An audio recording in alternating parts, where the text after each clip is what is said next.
अस्सलाम वालेकुम, welcome to और न्यू पॉडकास्ट। मैं हूं आपका होस्ट मोहम्मद इकराम अब्बासी और मेरे साथ मेरे गेस्ट मौजूद हैं डॉक्टर मोहसिन भट्ट। इनको वेलकम करते हैं और आज का जो टॉपिक है उसके बारे में कुछ डिस्कस करते हैं। हमारा आज का टॉपिक है फ्रैक्चर। हम जानने की कोशिश करेंगे कि फ्रैक्चर क्या चीज़ है, कैसे होती है, इलामात क्या हैं, एहतियाती तदाबीर क्या हैं और इसका इलाज कैसे मुमकिन है। सबसे पहले तो हम अपने गेस्ट को वेलकम करते हैं। अस्सलाम वालेकुम सर। वालेकुम अस्सलाम। अच्छा सर, मुझे ये बताएं कि फ्रैक्चर बेसिकली है क्या? अच्छा, जो फ्रैक्चर्स हैं वो जिस्म की कोई भी हड्डी किसी तरह से भी अपनी कंटिन्यूटी से टूट जाए, मतलब ये कि वो अपनी साख्त में ना रहे और उसका वो कंटिन्यूस जो प्रोसेस एक होता है, मतलब अपनी लीनिएज में ना रहे, अपनी लाइन में ना रहे, तो उसे कहते हैं कि फ्रैक्चर हो गया है। तो इसी तरह से कोई जोड़ है या लॉन्ग बोन है, अगर अपनी कंटिन्यूटी में ना रहे वो फ्रैक्चर है। अच्छा सर, फ्रैक्चर की वजूहात क्या होती हैं? जो फ्रैक्चर की डिफरेंट कॉजेज़ हैं, देखें फ्रैक्चर यंग एज में डिफरेंट कॉज है उसकी और ओल्ड एज में उसकी डिफरेंट कॉज है।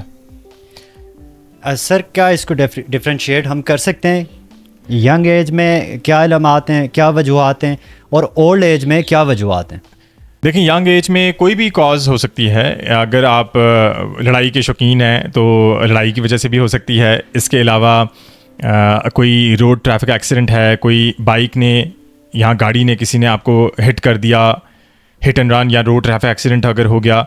इसके साथ ही अगर कोई स्पोर्ट्स में अगर आप इन्वॉल्व हैं जिसमें कॉन्टैक्ट स्पोर्ट्स हैं, फुटबॉल, क्रिकेट, रग्बी, हॉकी या जो बेसबॉल है, बास्केटबॉल है, जिसमें कांटेक्ट किसी और बंदे के थ्रू किसी के साथ आपका हो रहा है, तो उसकी वजह से भी आपको फ्रैक्चर हो सकता है। ट्विस्टिंग इंजरी हो सकती है, आप नीचे गिर सकते हैं और हड्डी टूट सकती है। अच्छा सर, अब ज़रा ये हो गया यंग एज का, अब थोड़ा ओल्ड एज का बता दें हमें। ओल्ड एज की क्या वजूहात हो सकती हैं फ्रैक्चर की? ओल्ड एज में जो कॉजेज़ हैं वो भी अपने मुताबिक हैं, अपनी एज के से हवाले से होती हैं कि अगर तो हड्डी बहुत ही कमज़ोर होगी चुकी हुई है, जिसमें विटामिन डी की कमी है, कैल्शियम की कमी है, एल्कलाइन फॉस्फेटेज है, बेसिकली उसकी डिस्टर्बेंस हो चुकी हुई है।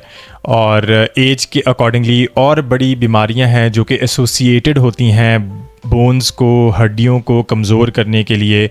अगर वो एसोसिएटेड हैं तो उसकी वजह से भी आपको फ्रैक्चर हो सकता है। अच्छा सर, हमें फ्रैक्चर की अलामात बता दें कि जब हमें कैसे पता चले कि हमें ये फ्रैक्चर हो चुका है। अच्छा, जब फ्रैक्चर होता है तो उसमें दर्द की शिद्दत इतनी ज़्यादा होती है कि इंसान के बर्दाश्त से बाहर होता है। तो दुनिया में 3 ऐसी चीज़ें हैं जिनकी दर्द की शिद्दत बहुत ज़्यादा है। नंबर 1, एक तो बच्चा पैदा करने की दर्द बहुत ज़्यादा होती है। नंबर 2, जल जाने की या जलने की दर्द बहुत ज़्यादा है। और तीसरे नंबर पे है फ्रैक्चर होना, हड्डी का टूटना, तो उसकी दर्द की नौइयत बहुत ज़्यादा होती है।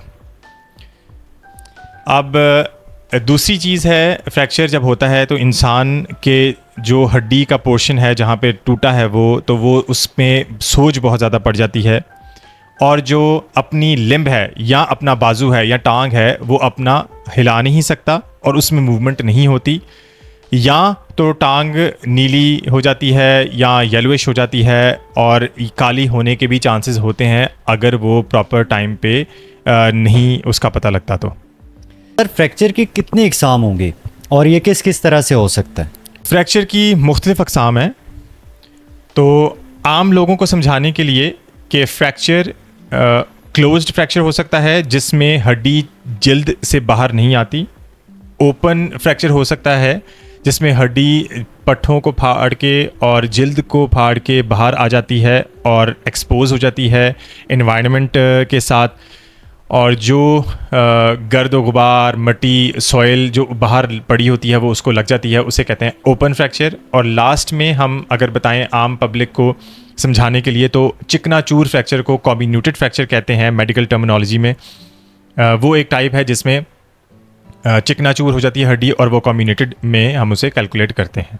अच्छा सर, मुझे ये बताएं कि फ्रैक्चर अगर इन केस कहीं बाहर रोड ट्रैफिक एक्सीडेंट में हो गया या फिर किसी और तरह से बाहर हो गया, तो बाहर उसकी क्या ट्रीटमेंट है, और जब उसको हॉस्पिटल लेके जाते हैं तो उसको कैसे ट्रीट किया जाता है? जी, बहुत अच्छा क्वेश्चन आपने पूछा है और बहुत इंपॉर्टेंट क्वेश्चन है।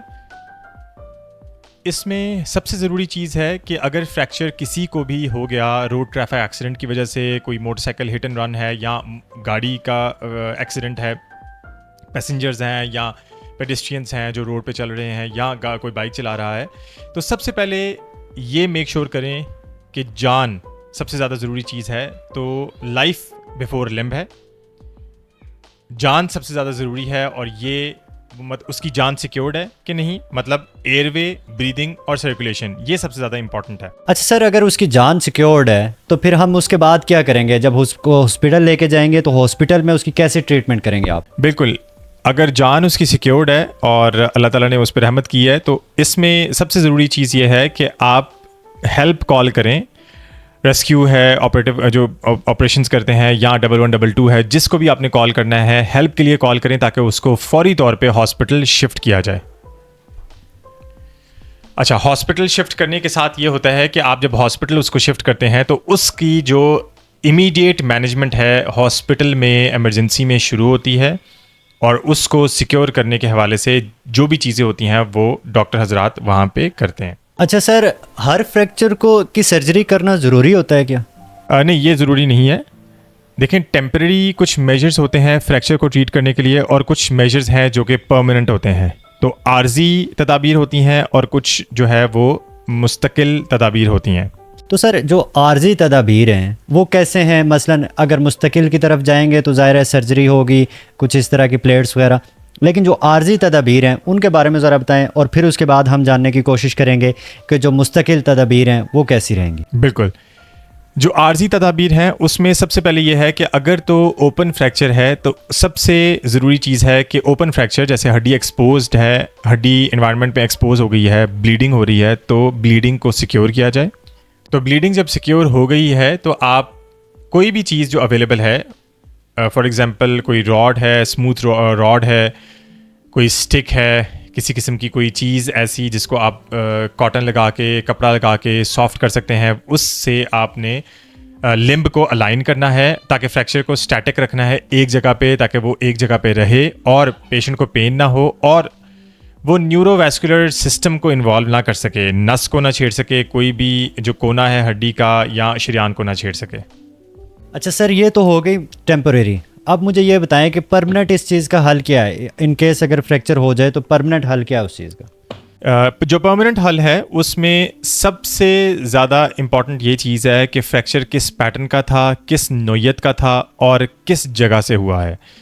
अगर फ्रैक्चर जोड़ के किसी हिस्से से हुआ है, अगर जोड़ के अंदर से हड्डी टूटी है, तो उसका जो एब्सोल्यूट इंडिकेशन है वो ये है कि वो फिक्स होगा, मतलब कि वो उसको खोला जाएगा, उसकी सर्जरी होगी, कोई भी रॉड या प्लेट जो भी उस मौके के मुनासिबत से या उस फ्रैक्चर के पैटर्न से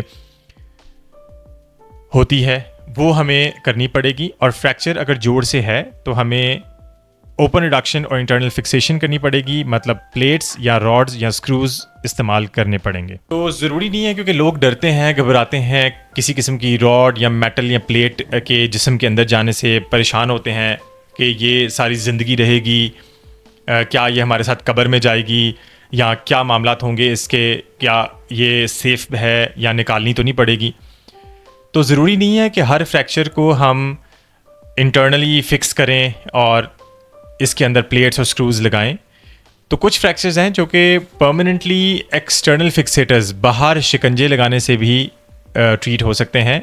उस शिकंजे में लीनियर रॉड्स आते हैं जो कि स्ट्रेट रॉड्स होते हैं, और कुछ गोल रॉड्स भी होते हैं जो कि सर्कुलर एक्सटर्नल फिक्सेटर जिसे कहते हैं, उससे भी ये मामलात जो फ्रैक्चर्स हैं वो हल हो सकते हैं।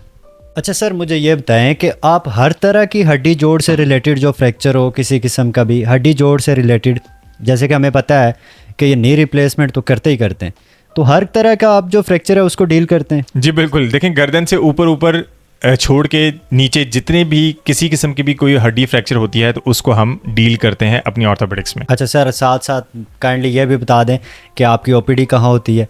आपसे कैसे कॉन्टैक्ट किया जा सकता है? जी बिल्कुल, मेरा एक रब्ता नंबर स्क्रीन पे आ रहा है, और सेकेंडली हमारे जो सोशल मीडिया प्लेटफॉर्म्स हैं उसमें हमारे एड्रेसेस मेंशन हैं, तो आप लाजमी हमें कांटेक्ट कर सकते हैं उसके थ्रू। सेकेंडली रावलपिंडी सदर में हम बैठते हैं, बिल्कुल AFIC के सामने मेगा मेडिकल कॉम्प्लेक्स है, तो वहाँ पे भी अपॉइंटमेंट आप ले सकते हैं। और आप हमारे थ्रू जिस जो प्लेटफॉर्म पे नंबर्स शो हो रहे हैं, कॉन्टैक्ट्स शो हो रहे हैं, व्हाट्सएप नंबर्स हैं, डिटेल्स स्क्रीन पे डिस्प्ले हो रही होंगी, तो आप उनसे भी रब्ता करके उनके थ्रू भी हम तक पहुँच सकते हैं। अच्छा सर, कुछ फ्रैक्चर के बारे में इजाफी नोट, कुछ एहतियाती तदाबीर आप पेशेंट से कहना चाहें या व्यूअर से कहना चाहें?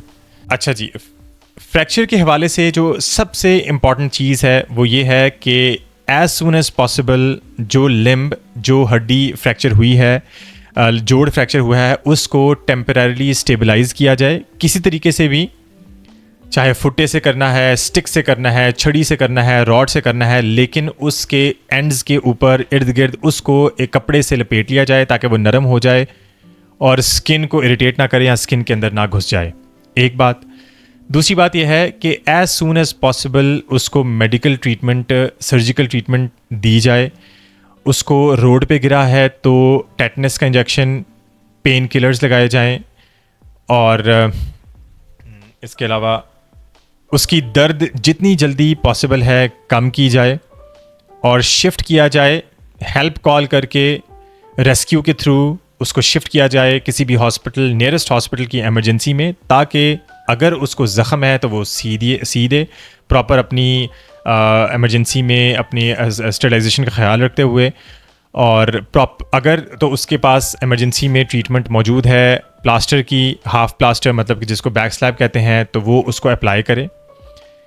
एहतियाती तदाबीर में ये भी शामिल है कि आप लिम्ब को ज़्यादा मूव ना करें। अगर आपको उस चीज़ की समझ है तो आप उसको स्टेबलाइज़ करें, अगर आपको नहीं समझ है तो उस फ्रैक्चर को मोबिलाइज़ ना करें, जिस पोजीशन में है उसी पोजीशन में उसको रखें ताकि हिलाने जुलाने से शरीयान, नस डैमेज ना हो जाए और सप्लाई ब्लड की ख़त्म ना हो जाए, जिसकी वजह से लिम्ब काली हो जाती है, नीली हो जाती है और ज़ाया होने का ख़तरा भी होता है। आज हमने फ्रैक्चर के बारे में बहुत कुछ जाना। Sir thank you so much, आपने हमारे पॉडकास्ट में एक दफ़ा फिर वक्त निकाला, और थैंक यू सो मच आप लोगों का भी। और अब सर से जानते हैं हम अगले व्लॉग्स में, अगली पॉडकास्ट में आपके लिए मज़ीद क्या लेके आएंगे। अगली पॉडकास्ट में एक तो ये इस टॉपिक को हम मज़ीद एलाबोरेट करेंगे, और मज़ीद जो क्वेश्चंस आप हमें कमेंट्स में पूछना चाहते हैं, कोई भी एक क्वेरी आपकी जो कि आप जानना चाहते हैं कि ऑर्थोपेडिक्स के हवाले से या मेडिकल सर्जिकल पॉइंट से रिलेटेड कोई भी इशू जो आप फेस करते हैं, या आपके जो करीबी फ्रेंड्स हैं, रिश्तेदार हैं, अहबाब हैं जो फेस करते हैं और आप जानना चाहते हैं, हम उनको एड्रेस करेंगे। और अपनी इन्फॉर्मेशन के लिए बेल आइकन जो आपको नीचे स्क्रीन पर नज़र आ रहा है, इसको काइंडली क्लिक कर दें ताकि नोटिफिकेशंस आपको टाइमली मिलते रहें। लाइक करें, शेयर करें, सब्सक्राइब करें, और ये मत भूलें कि कमेंट करना ज़रूरी है क्योंकि कमेंट्स ऑन है हमारे। और जुड़े रहें हमारे साथ क्योंकि इसमें हमारे पास सिर्फ और सिर्फ मेडिकल और सर्जिकल पॉइंट ऑफ व्यू से चीज़ें कवर करने के लिए नहीं है, बल्कि हमारे पास एंटरटेनमेंट फिगर्स भी आएंगी, लेकिन उनका नाम हम आपको नहीं बताएंगे, क्यों कि वो आपके लिए सरप्राइज़ रहेगा। जिस तरह से हमारा हर पॉडकास्ट आपके लिए एक सरप्राइज़ होता है कि कोई भी टॉपिक हम लेके उसको डिस्कस करते हैं, आपके कमेंट्स का इंतज़ार करते हैं और आपके क्वेश्चंस को एड्रेस करते हैं। So thank you very much once again कि आप हमारे पॉडकास्ट को देखते हैं, हमारे यूट्यूब को देखते हैं, सब्सक्राइब किया हुआ है, और बेल आइकन को क्लिक करना मत भूलिएगा ताकि आप तक हमारी इन्फॉर्मेशन टाइमली पहुंचती रहे। Thank you very much. अच्छा, ये था हमारा पॉडकास्ट इस फ्रैक्चर के बारे में। हमने आज बहुत सारी चीज़ें इसके बारे में जानी, और आपसे यही रिक्वेस्ट है हमेशा की तरह। अच्छा, सबसे पहले हमारे चैनल को सब्सक्राइब करें, बेल आइकन को प्रेस कर दें। जितने ज़्यादा आप क्वेश्चंस पूछेंगे, हम कोशिश करेंगे एक एपिसोड में वो सारे क्वेश्चंस हम लेके आएँ। जैसे कि आपने पूछे भी हैं, उनको भी हमने रिप्लाई करना है। हम एक ही एपिसोड में लेके आएंगे आपके सारे क्वेश्चंस का आंसर। तो आज के इस पॉडकास्ट में हमने जाना फ्रैक्चर के बारे में, और फिर एक दफ़ा फिर मैं आपसे ये रिक्वेस्ट करूँगा कि आप क्वेश्चंस करें, आप हमसे पूछें, जैसे आप सजेशन देते हैं, जैसे आप क्वेश्चंस करते हैं। By the way thank you so much, आपका इतना फीडबैक अच्छा मिला, और हम इस कोशिश करेंगे इस पॉडकास्ट को जारी रखें, और आने वाले पॉडकास्ट में आपके लिए एक बहुत बड़ा सरप्राइज़ भी है। हमारे साथ जुड़े रहें। Thank you so much.